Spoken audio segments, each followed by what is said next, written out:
We are live. Okay, so today we're going to continue learning more about the quadratic formula. Very, very famous formula. And we're going to learn about a part of that quadratic formula. That part is called the discriminant. And the discriminant is, well, let's first of all write the formula, quadratic formula first. X is equal to negative b plus or minus the square root of b squared minus 4ac all over 2a. So that's the formula, the quadratic formula. So for Maggie and Nicholas, you've got to know that, like backwards and forwards. And I'll give you the homework for last night's, for the weekend. But part of it is watch the video. Watch Friday's video, okay? Very important. Watch that. What is it? This is a question I have for you. What is it that gives you two answers to x? What in particular? What do you notice about that formula that would give you two answers, potentially? Yes. The plus or minus. The plus or minus. That is the key as to why you're getting two answers, right? Potentially. Now, there are actually three possibilities. You can get, you can get two answers, two solutions, right? Two answers.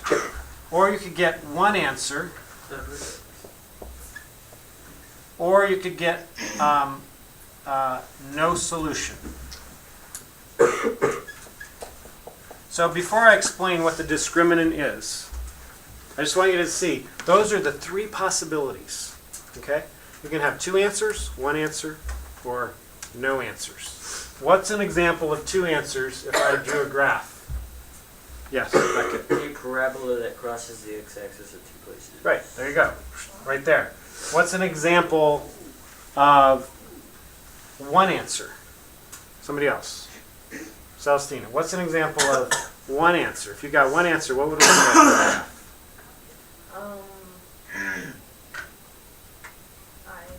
Okay, let's say you got one answer, and that one answer was x is equal to 6, and that's 6 right there.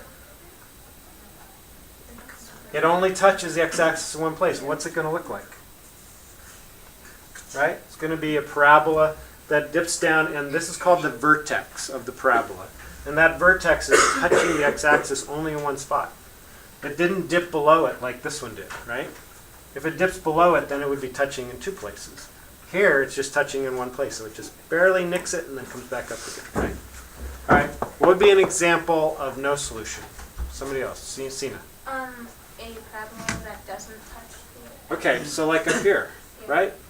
It's still a parabola, but it comes down and it turns around before it even reaches the x-axis. Or it could be something like that. It comes up, but it doesn't go across the x-axis, right? So, how do you know when it's a no solution? How do you know when it's a no solution? Beckett. If the thing inside the square root is negative. Do you guys agree with that? If this value, v squared minus 4ac, is a negative value, then there would be no solution, right? Right? Okay, what about one answer?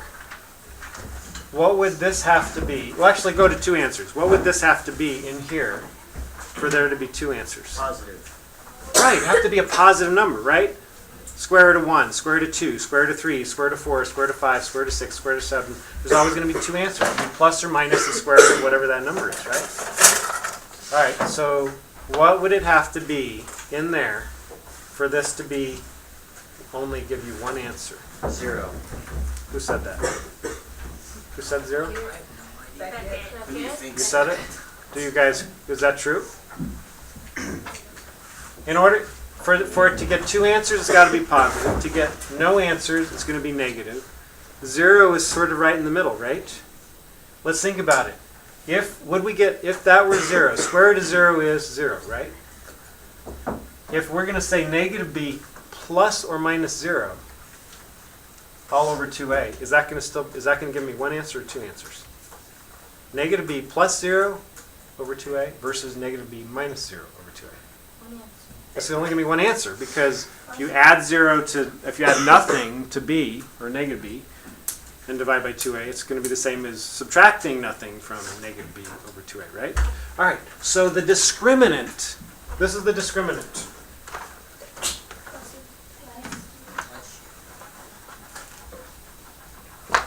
So your discriminant is this. Discriminant,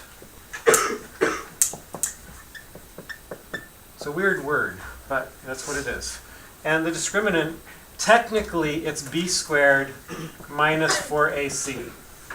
I personally like to put the square root over it, because then I don't have to think as hard, right? So that is the discriminant. That's what I call the discriminant, the square root of b squared minus 4ac. By putting the square root around it, I immediately know, okay, if it's negative, there's going to be no solution, right? The square root of a negative number, there's no solution. If it's positive, there's going to be two solutions, right? Because the square root of any positive number has a square root. It may go on forever in decimals, you know what I mean? But it's got at least an approximate square root. And if it's 0, there's only one square root, which is 0, right? So there's only one solution. So that's what you do. So this is the discriminant. So you get two answers if the discriminant is positive, right? You get one answer if the discriminant is negative. Is 0, sorry. And you get no solution if the discriminant, I'm just lazy, that's why I'm putting apostrophe D. That's not the abbreviation. I'm just lazy. Okay, you get no solution if D is negative. It makes sense, right? It's logical. Does that make sense to you guys? You almost don't have to memorize it, because if you understand, you've already figured out by completing the square, either completing the square or using the quadratic formula, that it's because of the plus or minus the square root of something that you have two answers. If what's in there is positive, and if it's negative, it's no solution. So there's no solution. The only one I haven't really discussed or thought about has been if it was 0 in there, that value is 0. And if it's 0, then there's only one possible solution, because you're adding or subtracting 0 doesn't change the final answer, right? All right, so that's the discriminant. So have you guys written this down? Can I erase it? Can I erase it yet? All right, so now I'm going to show you examples of the kinds of questions you're going to get. Can I erase? Lewis, you sure? Let me think. Okay.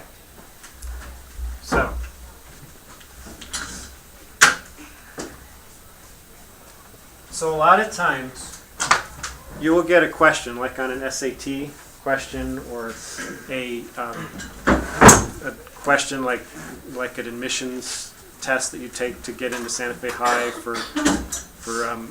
to pass out of Algebra 1, something like that. Or there's a few high schools that do that now. I think St. Michael's does. I think Prep does. Is that right? And Santa Fe High does. And there may be more coming up. But they'll ask something like this. They'll say, so this is example 1. They'll say, how many solutions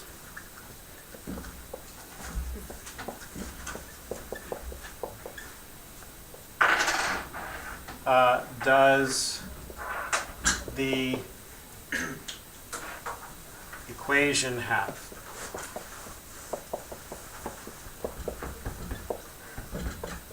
And the equation might be 3x squared minus 10x plus 2 equals 0.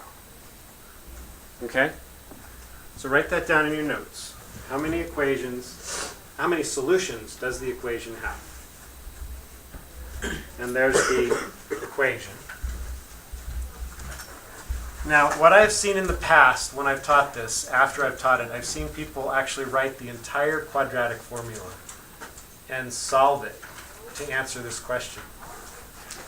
That's not what they're asking you to do. It's not writing this whole equation. It's just writing the discriminant, because notice they're not asking you to solve it. They're not saying, what is the solution? Or solve this quadratic equation.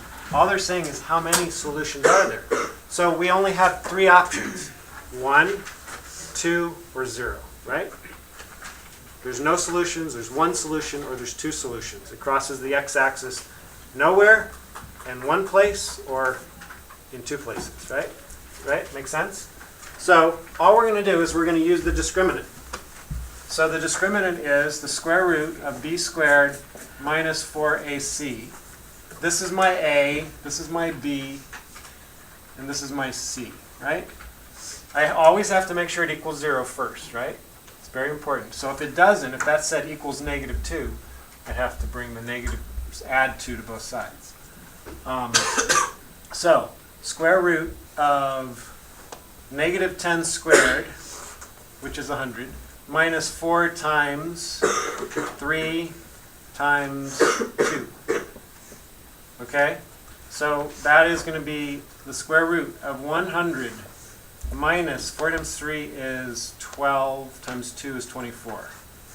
Okay, so I don't even have to go any further. I know, is that going to be a positive or negative number? Positive, right? I don't even have to figure it out. I don't care what 100 minus 24 is. As long as I know that it's positive, what do I know? How many solutions are there? There's 2 solutions, right? Because it's going to be plus or minus a real square root, a square root of a positive number. There's going to be, you're going to be adding that to your negative b over 2a, or you're going to be subtracting it, right? So you immediately know there are 2 solutions. So you're going to just write 2 solutions. All right? Boom, boom, boom, boom. And that's it. You're done. You don't go and use the rest of the equation and find all the solutions. That's not what they're asking for. Okay? All right, let me just think for 1 second. Let's try one more. Let's say we had, let me think about this for a second. 2x squared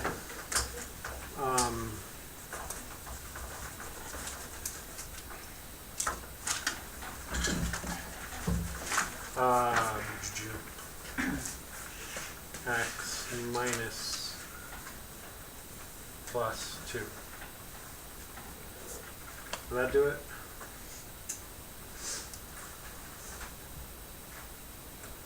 Yeah, we'll try that. Equals 0. See if I did that right. Okay, so, and the question is, how many solutions does it have? Okay, so we're going to do it. So we got my a is 2, my b is 4, and my c is 2. All right, so I've got square root of b squared minus 4ac. So that's the square root of 4 squared minus 4 times a times c. So I've got the square root of 16 minus 4 times 2 is 8 times 2 is 16. Okay. That means the square root of 0. How many solutions will I have? Because I'm going to be adding or subtracting that. How many solutions? 1, right? Yeah. Right? So I would just say 1 solution, and I'm done. Does that make sense? It's really quite easy. Quite easy. But understanding that will sometimes help you, because like if you're taking a test or something, and say you want to just check your work a little bit, that's one thing you could do. If you got 1 answer for when you use the quadratic formula or completed the square or whatever, you could just go back and see, should I have gotten 1 answer, or should I have gotten 2 answers or no answers, right? Immediately you can see that. So it can be really helpful. All right, that's That's the lecture. Wasn't hard.